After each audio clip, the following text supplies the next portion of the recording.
Alright, so I'm going to talk to you guys real quick about gas mileage ratings from different cars that I've rented and which ones are honest, which auto manufacturers actually meet or exceed the mileage ratings on their cars, and which ones don't.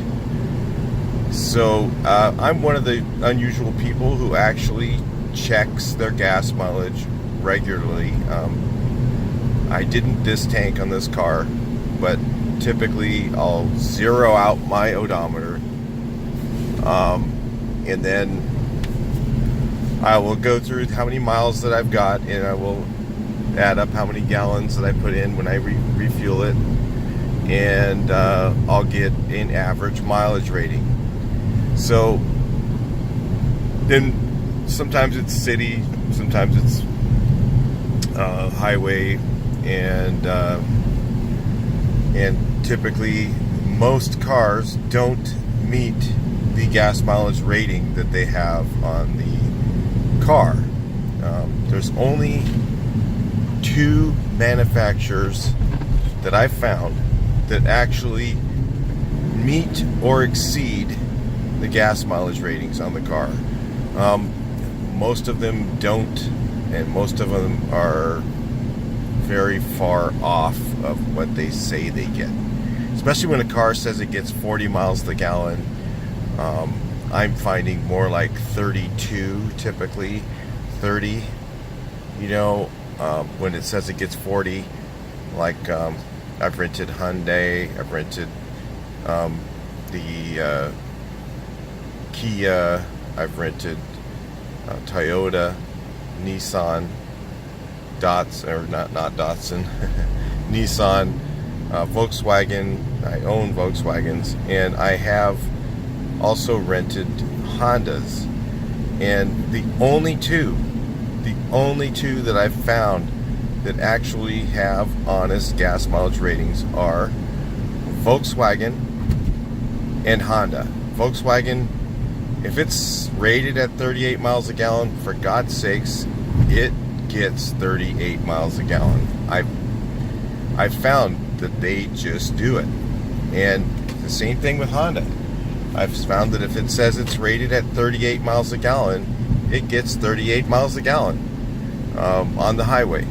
And on average, it does what it says. And sometimes they actually exceed what the ratings are.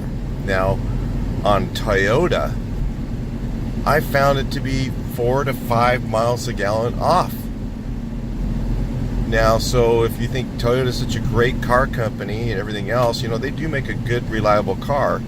But my God, their gas mileage rating is way off of the reality of what they get. The same thing with GM cars, Ford. They just don't even come close. They don't even come close to their mileage ratings. So, also Nissan, terribly misrepresented. Also, the ones that I found is another one is the Hyundai. I found that, it says 40 miles a gallon, and I'm getting, when I check the gas mileage, I'm getting, 32. So, but when I've checked every time, I've driven different Volkswagens and Hondas, every single time they get the best gas mileage out of most cars. I just thought I'd share that with you guys who are looking to buy a car. If you're looking at gas mileage and ratings, you might want to steer yourself towards Volkswagen or Honda if you're looking for an honest gas mileage rating. Because if you find that the Hyundai says, oh yeah, it gets 40 miles a gallon, go rent one and find out. Reset the odometer to 0 when you fill it up. Drive it, fill it up with fuel, drive it for however long you want to drive it, whatever, and then fill it up with fuel again and see how many gallons you filled it up with, how many miles you went, do the average. You're going to find that it's not even close most of the time. I mean, you might get one tank out of 20 tanks that's close. The Volkswagen and Hondas, they're almost every time I fill them up, they're almost always at least meeting or exceeding the gas mileage that they say. So it's just something good to know if you're going to buy a car. I'll talk to you in the next video. Please like, share, and subscribe.